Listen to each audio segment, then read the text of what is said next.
Assalamualaikum warahmatullahi wabarakatuh. Ya, baik. Selamat malam, Faris. Ya, dalam kesempatan kali ini saya akan coba menjelaskan hasil pemeriksaan saya dari berkas yang telah kamu kirim. Pertama, yang harus kamu lakukan adalah coba periksa marginnya. Margin kertas, kanan kiri atas bawah, lalu before 0, after 0, dan spasinya 1,5 ya. Karena saya lihat ini ada beberapa yang before-nya atau after-nya bukan 0 gitu ya. Baik. Ya, kita mulai dari sini gitu ya. Sebentar, saya zoom dulu.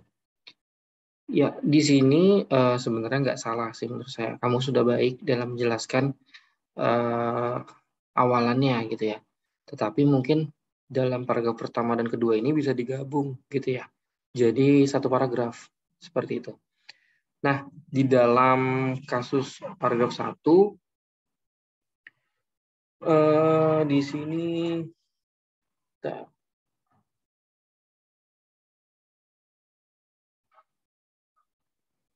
oke. Sebenarnya ini kan lebih ke apa ya? Kamu menjelaskan bagaimana bisa menciptakan produk yang berkualitas terhadap konsumen gitu ya. Jadi konsumennya itu menginginkan kualitas dan perusahaan dituntut untuk itu gitu kan ya. Tetapi ada beberapa yang ambigu gitu ya. Misalkan ini, ya, saya tandain. Nah, persoalan ini kan yang pertama ya, membuat setiap perusahaan maupun pelaku usaha harus dapat bertahan dalam menghadapi situasi persaingan. Contohnya seperti daya beli konsumen terhadap produk yang diproduksi. Oke, nah ini contoh yang sangat bagus juga yang perlu disampaikan. Tetapi kamu harus konsisten di sini gitu ya. Nah, ini kan bahas konsumen daya beli. Nah, tiba-tiba kamu membahas di sini persediaan bahan baku gitu ya. Nah, jadi memang kamu sudah membahas gitu ya tentang biaya persediaan bahan baku gitu ya. Nah, tapi coba kamu lebih kerucutkan dulu di paragraf pertama sehingga yang dibahas ke arah persediaan bahan baku gitu. Tapi apa ya? Saya kasih saran sih mungkin perbaiki sedikit saja gitu ya. Nah, khususnya itu digabung nanti ya. Lalu nah kita bahas ke paragraf keduanya. Nah, paragraf kedua kan kamu udah bahas tentang persediaan bahan baku ya. Nah, di sini coba saya mau minta penjelasannya nanti di WA ataupun di pertemuan Google Meet berikutnya. Persediaan bahan baku merupakan salah satu unsur yang paling aktif dalam perusahaan yang secara terus-menerus diperoleh, diubah, yang selanjutnya dijual kembali sehingga persediaan bahan baku dapat dikendalikan dengan baik. Nah, mungkin ini maksudnya ngerti sih, tapi bahasanya mungkin ya. Ya kayak kalau yang awal secara terus-menerus diperoleh ya, secara logika iya benar gitu karena bahan baku itu kan terus dipesan sebagai bahan awal dalam memproduksi.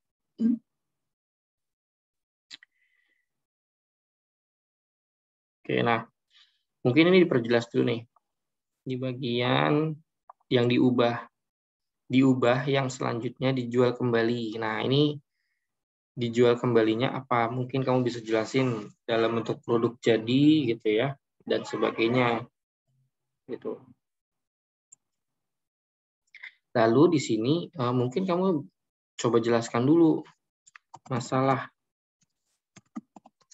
dari persediaan itu ya. Jadi masalah dari persediaan bahan baku itu apa? Kamu belum menjelaskan secara rinci gitu ya. Persediaannya masalahnya apa dari persediaan bahan bakunya gitu ya. Nah, karena dari permasalahan tersebut nanti baru kita bisa kaitkan ke pengendalian persediaan bahan baku gitu ya. Nah, ini jangan lupa bahan bakunya nih. Pengendalian persediaan bahan baku gitu ya. Karena yang dikendalikan adalah persediaan bahan baku gitu ya. Tapi kenapa harus diperjelas? Karena bisa jadi persediaan komponen, persediaan barang setengah jadi itu kan beda konteksnya ya. Spesifiknya beda. Oke. Nah, khusus juga ini saya coba saya baca ulang dulu ya. Karena tanpa pengendalian persediaan yang tepat, perusahaan akan mengalami masalah seperti memenuhi kebutuhan konsumen baik dalam bentuk barang maupun jasa yang dihasilkan oleh perusahaan tersebut. Nah, ini rada ambigu ya. Coba kamu nanti baca ulang gitu ya. Maksudnya tidak tersampaikan. Saya yang baca tidak ngerti gitu ya. Maksudnya apa nih gitu ya. Gitu. Jadi tolong diperbaiki dulu. Gitu. Jadi intinya kan si pengendalian persediaan kan salah satu faktor yang paling penting gitu ya, yang penting di dalam sebuah perusahaan gitu ya. Nah, alasannya kenapa? Nah, ini kamu mau jelasin, tapi alasannya yang kamu jelasin tidak tepat gitu. Saya tidak mengerti. Tadi tolong diperbaiki.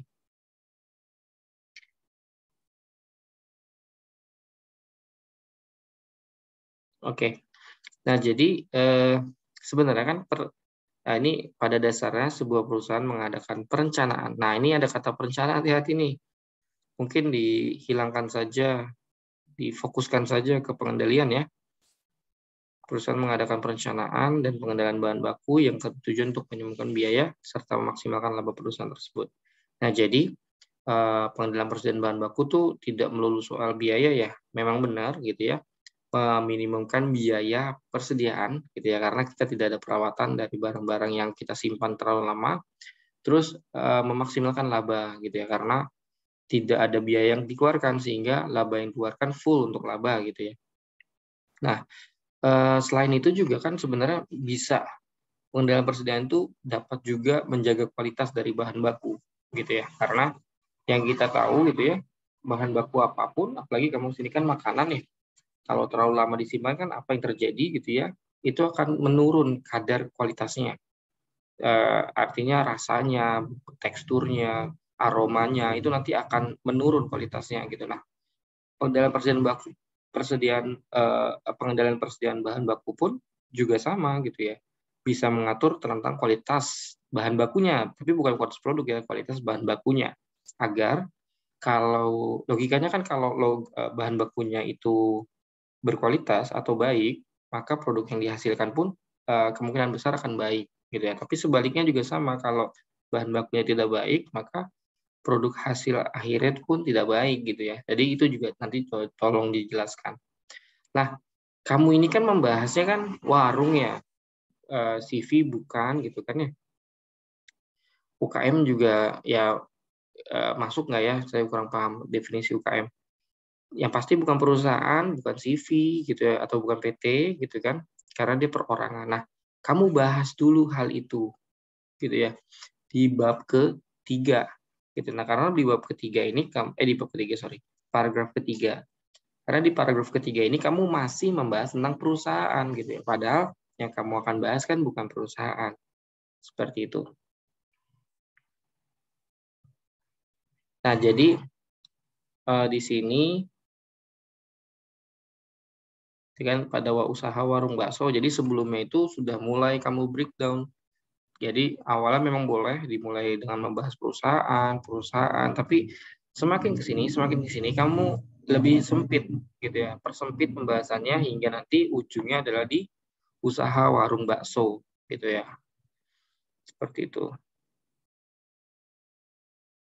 Nah, kamu juga harus hati-hati. Nah, pengendalian persediaan bakso ini yang saya jelaskan di Google Meet kemarin, kan bahan bakunya bukan hanya daging sapi, gitu ya. Ada tepungnya, gitu ya. Ada bumbunya dan lain-lain lah.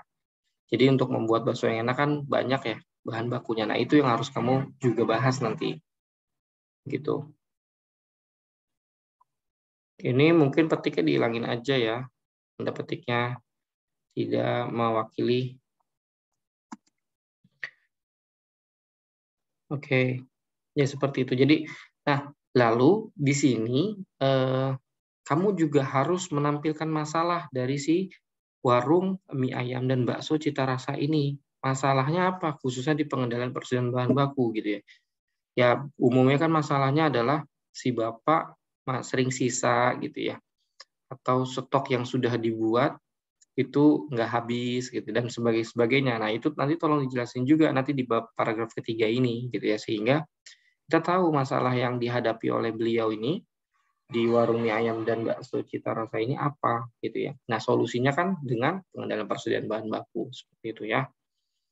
Lalu untuk perumusan masalah, nah untuk perumusan masalah nih kamu beda ya pada umumnya gitu. Tapi Perumusan masalah itu biasanya relate dengan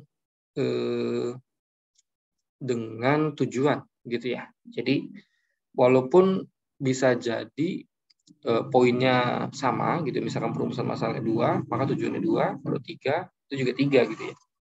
Tapi ada juga beberapa kasus yang berbeda, misalkan perumusan masalahnya 1, tapi tujuannya 2 gitu. Itu ada juga. Tapi lebih baik kita persamakan saja. Nah, yang jadi masalah apa gitu ya. Nah, di sini kan karena kamu sebelumnya nggak menjelaskan di latar belakang masalahnya apa gitu ya. Jadi kamu kebingungan gitu ya. Jadi masalahnya apa nih? Nah, kamu nanti jelasin dulu. Nah, biasanya umumnya itu kan bagaimana gitu ya pembuatan dari bakso. Nah, baksonya bakso apa? Kamu kan kemarin bilang ada banyak ya. Dimasukin di sini. Bakso tetelan gitu ya atau bakso telur. Di warung mie ayam bakso Cita gitu ya.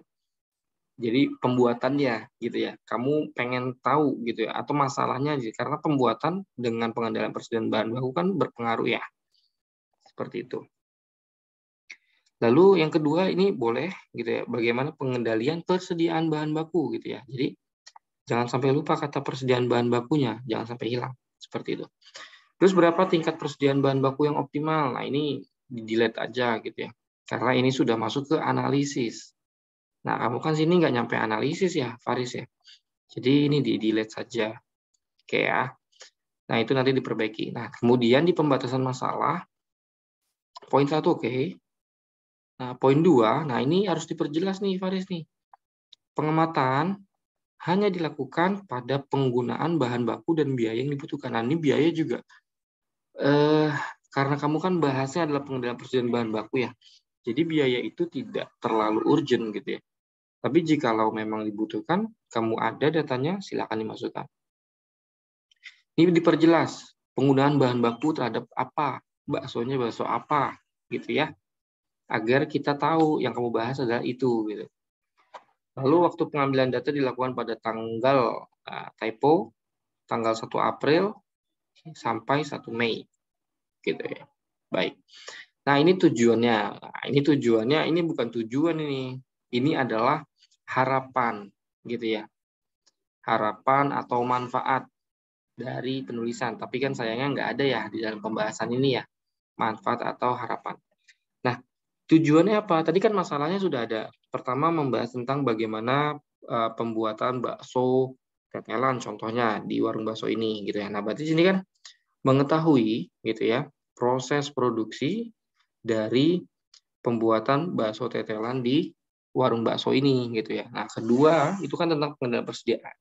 Berarti bagaimana mengetahui proses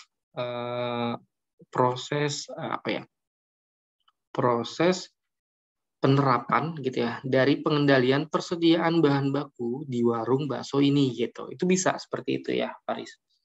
Oke, jadi nanti tolong diperbaiki. Lalu untuk sistematika penulisan, nah ini bab 1, bab 2, dan seterusnya di dalam sistematika penulisan tidak perlu di bold, gitu ya. Baik, saya rasa cukup untuk bab 1, gitu ya. Cukup banyak ya, Faris ya. Nanti tolong diperbaiki. Oke, berikutnya saya akan coba share feedback Turnitin-nya. Baik, nah di sini kamu totalnya 32%, Faris. Jadi harap diparafrase lagi ya. Yang sekiranya gitu ya ada bloknya gitu. Nah, di sini kamu bisa nanti dibuat parafrase sehingga nilainya nanti menurun gitu. Nah, ini khususnya ini paling banyak nih. Ini parafrase ini cukup menurunkan nih gitu.